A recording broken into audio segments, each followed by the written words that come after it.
అదేవిధంగా రేపు పార్లమెంట్లో కూడా ఇవాళ ఏంది లేక మన జిల్లాకు అవకాశం వచ్చింది. ఇప్పుడు దాన్ని ఎట్లనన్నా దొంగ దెబ్బ తీయాలని దొంగలంతా ఒకటే గూడుపుటాన్ని చేస్తారు. ఎందుకంటే మనల్ని సొంత జిల్లాల రాజకీయంగా బలహీనం చేస్తే దీన్ని చూపించి రాష్ట్రమంతా మనల్ని తిట్టుకుంటూ తిరగొచ్చు అని ఇద్దరు కలిసి కుమ్ముక్కై గద్వాల్లో కూడా మనం గెలిచేటోళ్ళం. దొరసాని వచ్చి మొత్తం తీసి అవతల అల్లుకి వేయించింది. అప్పటి వరకు కొట్లాడారు. అవునా?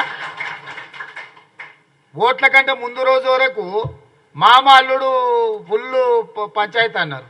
కానీ ఓట్ల కాడికి రాగానే దొరసాని వచ్చి మొత్తం తీసుకుపోయి అల్లునికి వేయించింది.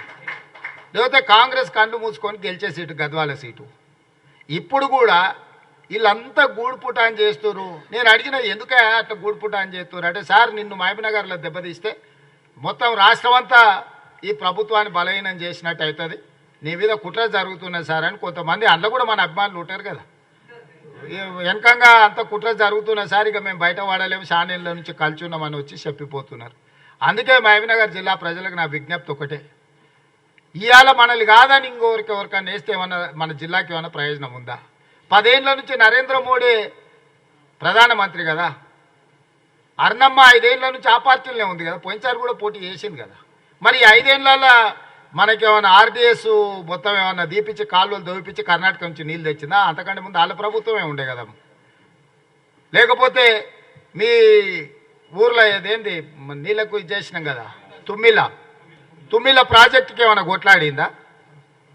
ఆర్డీఎస్ ఆయకట్టు కానీ తుమ్మిల ప్రాజెక్టుకు కానీ ఏమన్నా చేసిందా? మహబూబ్నగర్ జిల్లాకు మోడీతోనే ఏమన్నా ఓ 10,000 కోట్లు ఏమన్నా పట్టుకొచ్చిందా?